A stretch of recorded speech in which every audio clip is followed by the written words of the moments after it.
ആകാശവാണി.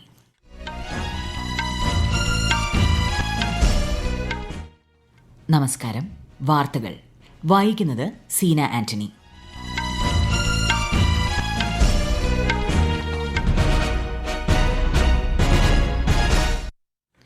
പ്രധാന വാർത്തകൾ. ബീഹാർ നിയമസഭാ തെരഞ്ഞെടുപ്പിലെ സ്ഥാനാർത്ഥി പ്രഖ്യാപനത്തിനുള്ള അന്തിമഘട്ട ചർച്ചകൾ ഊർജിതമാക്കി രാഷ്ട്രീയ പാർട്ടികൾ. എൻഡിഎ പ്രചാരണത്തിന് പ്രധാനമന്ത്രിയും മുതിർന്ന ബിജെപി നേതാവുമായ നരേന്ദ്രമോദി ഇന്ന് തുടക്കം കുറിക്കും. CSIR NIISTയുടെ സുവർണ ജൂബിലി ആഘോഷങ്ങൾ കേന്ദ്ര സഹമന്ത്രി ജിതേന്ദ്ര സിംഗ് തിരുവനന്തപുരത്ത് ഉദ്ഘാടനം ചെയ്തു.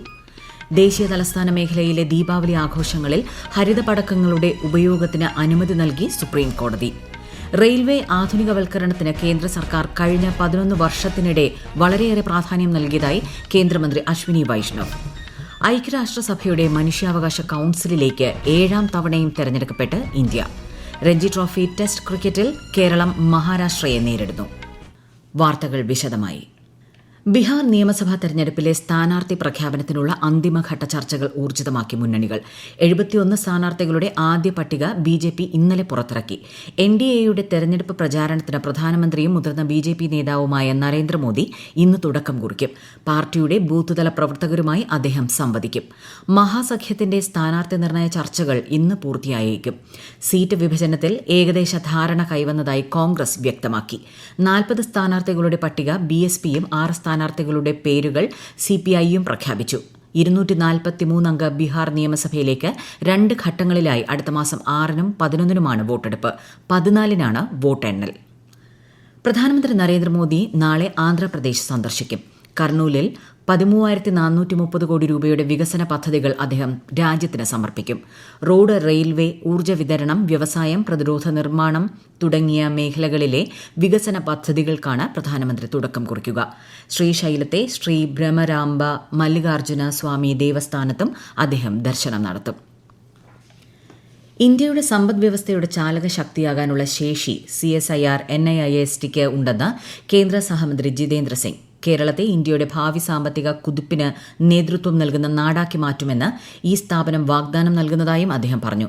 CSIR NIISTയുടെ സുവർണ ജൂബിലി ആഘോഷങ്ങൾ തിരുവനന്തപുരത്ത് ഉദ്ഘാടനം ചെയ്യുകയായിരുന്നു അദ്ദേഹം. എല്ലാ കാര്യത്തിലും സർക്കാരിനെ ആശ്രയിക്കാതെ സ്വയം മുന്നേറുന്ന തലത്തിൽ സ്വകാര്യ മേഖലയുമായി സഹകരിച്ച് പ്രവർത്തിക്കാൻ ശ്രമിക്കണമെന്നും അദ്ദേഹം നിർദ്ദേശിച്ചു. This was an institute which was established way back in 1975 with the envisaged purpose of harnessing the natural resources of the entire South India, not catering only to the state of Kerala, for scientific research, innovation, generating employment. And therefore, the range was very wide. And I'm glad that over the last 50 years, this institute has actually justified the purpose and vindicated the purpose with which it was established. CSIR NIISTയിലെ സുവർണ jubilee innovation centre, nodal hub, artificial intelligence and machine learning laboratory എന്നിവയുടെ ഉദ്ഘാടനവും കേന്ദ്ര സഹമന്ത്രി നിർവഹിച്ചു. ഡൽഹി ദേശീയ തലസ്ഥാന മേഖലയിലെ ദീപാവലി ആഘോഷങ്ങളിൽ ഹരിത പടക്കങ്ങളുടെ ഉപയോഗത്തിനും വിൽപ്പനയ്ക്കും അനുമതി നൽകി സുപ്രീം കോടതി. ഈ മാസം 18 മുതൽ 21 വരെയുള്ള തീയതികളിൽ രാവിലെ 6 മുതൽ 7 വരെയും രാത്രി 8 മുതൽ 10 മണിവരെയുമാണ് ഉപയോഗത്തിന് അനുമതി.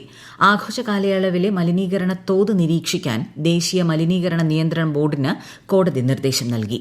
മുൻകൂട്ടി അനുവദിച്ച കേന്ദ്രങ്ങളിൽ നിന്ന് മാത്രമേ വിൽപ്പന പാടുള്ളൂ എന്നും ഹരിത പടക്കങ്ങളുടെ QR കോഡുകൾ ഔദ്യോഗിക വെബ്സൈറ്റിൽ രേഖപ്പെടുത്തണമെന്നും ഉത്തരവിൽ പറയുന്നു. സുപ്രീം കോടതി ഉത്തരവിനെ ഡൽഹി സർക്കാർ സ്വാഗതം ചെയ്തു.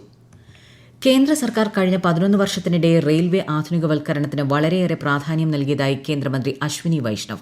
16ാമത് അന്താരാഷ്ട്ര റെയിൽവേ ഉപകരണ പ്രദർശനം 2025 ന്യൂഡൽഹിയിലെ ഭാരത് മണ്ഡപത്തിൽ ഉദ്ഘാടനം ചെയ്യുകയായിരുന്നു അദ്ദേഹം. റെയിൽവേ നവീകരണം ദ്രുതഗതിയിലാക്കാൻ പ്രതിവർഷം 2,56,000 കോടി രൂപ റെയിൽവേ നിക്ഷേപിക്കുന്നതായും കേന്ദ്രമന്ത്രി വ്യക്തമാക്കി. കയറ്റുമതി രംഗത്തും റെയിൽവേ ശ്രദ്ധേയമായ വിധത്തിൽ ഉയർന്നുവരുന്നതായി ആഫ്രിക്കയിലേക്കുള്ള ലോക്കോമോട്ടീവ് കയറ്റുമതിയെക്കുറിച്ച് വിശദീകരിച്ചുകൊണ്ട് ശ്രീ അശ്വിനി വൈഷ്ണവ് പറഞ്ഞു. We have 35,000 kilometers of tracks built in the last 11 years, 46,000 kilometers of railway tracks electrified in the last 11 years. Phenomenal number. 40,000 new coaches manufactured. First bullet train project is now 325 kilometers done. രാഷ്ട്രപതി ദ്രൌപദി മുർമു 4 ദിവസത്തെ സന്ദർശനത്തിനായി ഈ മാസം 21-ന് കേരളത്തിലെത്തും. തിരുവനന്തപുരത്ത് രാഷ്ട്രപതിക്ക് ഔദ്യോഗിക സ്വീകരണം നൽകും. 22-ന് ശ്രീമതി മുർമു ശബരിമല സന്ദർശിക്കും. 23-ന് തിരുവനന്തപുരത്തും കോട്ടയത്തും വിവിധ പരിപാടികളിൽ രാഷ്ട്രപതി പങ്കെടുക്കും. 24-ന് എറണാകുളം സെന്റ് തെരേസാസ് കോളേജ് ശതാബ്ദി ആഘോഷങ്ങളിൽ മുഖ്യാതിഥിയായി പങ്കെടുത്ത ശേഷം വൈകുന്നേരത്തോടെ രാഷ്ട്രപതി ഡൽഹിക്ക് മടങ്ങും. ഈ വാർത്തകൾ ആകാശവാണിയിൽ നിന്ന്. ആകാശവാണി വാർത്തകളും വാർത്താധിഷ്ഠിത പരിപാടികളും All India Radio News Thiruvananthapuram YouTube ചാനലിലും All India Radio News Thiruvananthapuram Facebook പേജിലും AR News_ തിരുവനന്തപുരം ഇൻസ്റ്റഗ്രാം അക്കൌണ്ടിലും AR News_TVM X ഹാൻഡിലും ലഭ്യമാണ്.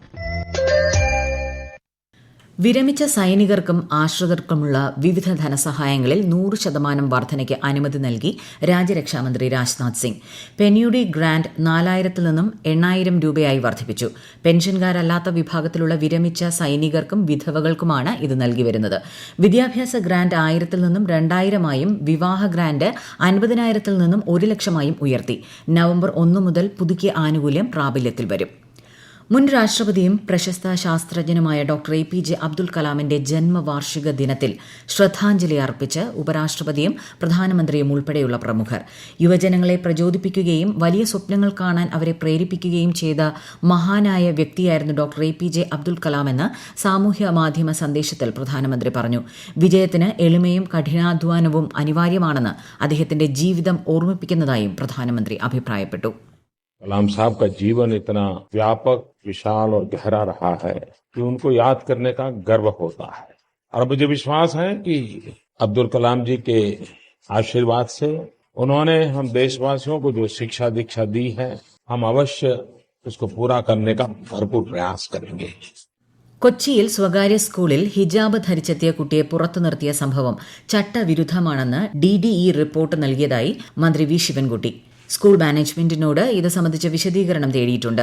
ഭരണഘടന വിഭാവനം ചെയ്യുന്ന അവകാശങ്ങളും കോടതി വിധികളിലും മുൻനിർത്തി വിദ്യാഭ്യാസ സ്ഥാപനങ്ങൾ പ്രവർത്തിക്കണമെന്ന നയമാണ് സർക്കാരിനുള്ളതെന്നും അദ്ദേഹം മാധ്യമങ്ങളോട് പറഞ്ഞു. അതേസമയം ജനപ്രതിനിധികൾ ഉൾപ്പെടെയുള്ള ഇടപെടലിന്റെ ഭാഗമായി വിഷയത്തിൽ സ്കൂൾ തലത്തിൽ സമവായം ഉണ്ടായെന്നാണ് നിലവിൽ വിവരം ലഭിക്കുന്നതെന്നും സർക്കാരും ഈ സമവായം അംഗീകരിക്കുന്നതായും അദ്ദേഹം വ്യക്തമാക്കി. ഓൺലൈൻ ജോലി തട്ടിപ്പ് കേസിൽ കേരളം, തമിഴ്നാട്, കർണാടക എന്നീ സംസ്ഥാനങ്ങളിൽ വ്യാപക റെയ്ഡ് നടത്തി CBI. ഓപ്പറേഷൻ ചക്ര V എന്ന ദൌത്യത്തിലൂടെ ഇന്നലെ 3 പേരെ അറസ്റ്റ് ചെയ്തു.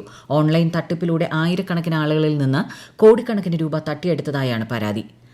ഐക്യരാഷ്ട്രസഭയുടെ മനുഷ്യാവകാശ കൌൺസിലിലേക്ക് ഇന്ത്യ എതിരില്ലാതെ തെരഞ്ഞെടുക്കപ്പെട്ടു. 2026 മുതൽ 3 വർഷത്തേക്കാണ് കാലാവധി. 7ാം തവണയാണ് ഇന്ത്യ ഈ സമിതിയിലേക്ക് തെരഞ്ഞെടുക്കപ്പെടുന്നത്. 47 അംഗങ്ങളാണ് UN മനുഷ്യാവകാശ കൌൺസിലിലുള്ളത്. Ranji Trophy test cricket group ബിയിൽ കേരളം മഹാരാഷ്ട്രയെ നേരിടുന്നു. തിരുവനന്തപുരം ഗ്രീൻഫീൽഡ് സ്റ്റേഡിയത്തിൽ നടക്കുന്ന മത്സരത്തിൽ ആദ്യ ദിനത്തിൽ ടോസ് നേടിയ കേരളം മഹാരാഷ്ട്രയെ ബാറ്റിംഗിന് അയച്ചു.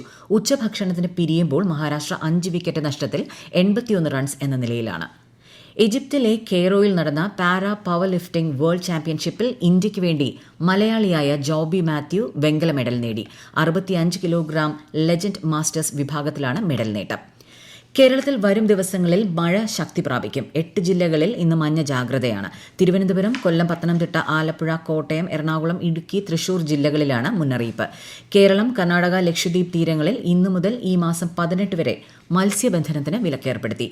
കള്ളക്കടൽ പ്രതിഭാസത്തിന്റെ ഭാഗമായി നാളെ രാത്രി വരെ തിരുവനന്തപുരം, കൊല്ലം തീരങ്ങളിൽ കടലാക്രമണത്തിനും സാധ്യതയുണ്ട്. പ്രധാന വാർത്തകൾ വീണ്ടും. ബീഹാർ നിയമസഭാ തെരഞ്ഞെടുപ്പിലെ സ്ഥാനാർത്ഥി പ്രഖ്യാപനത്തിനുള്ള അന്തിമഘട്ട ചർച്ചകൾ ഊർജിതമാക്കി രാഷ്ട്രീയ പാർട്ടികൾ. NDA പ്രചാരണത്തിന് പ്രധാനമന്ത്രിയും മുതിർന്ന BJP നേതാവുമായ നരേന്ദ്രമോദി ഇന്ന് തുടക്കം കുറിക്കും. CSIR NISTയുടെ സുവർണ ജൂബിലി ആഘോഷങ്ങൾ കേന്ദ്ര സഹമന്ത്രി ജിതേന്ദ്ര സിംഗ് തിരുവനന്തപുരത്ത് ഉദ്ഘാടനം ചെയ്തു. ദേശീയ തലസ്ഥാന മേഖലയിലെ ദീപാവലി ആഘോഷങ്ങളിൽ ഹരിത പടക്കങ്ങളുടെ ഉപയോഗത്തിനും വിൽപ്പനയ്ക്കും അനുമതി നൽകി സുപ്രീം കോടതി. റെയിൽവേ ആധുനികവൽക്കരണത്തിന് കേന്ദ്ര സർക്കാർ കഴിഞ്ഞ 11 വർഷത്തിനിടെ വളരെയേറെ പ്രാധാന്യം നൽകിയതായി കേന്ദ്രമന്ത്രി അശ്വിനി വൈഷ്ണവ്. ഐക്യരാഷ്ട്രസഭയുടെ മനുഷ്യാവകാശ കൌൺസിലിലേക്ക് 7ാം തവണയും തെരഞ്ഞെടുക്കപ്പെട്ട് India. Ranji Trophy test cricket group ബിയിൽ കേരളം മഹാരാഷ്ട്രയെ നേരിടുന്നു. വാർത്തകൾ കഴിഞ്ഞു. അടുത്ത വാർത്താ പ്രക്ഷേപണം വൈകിട്ട് 6:30.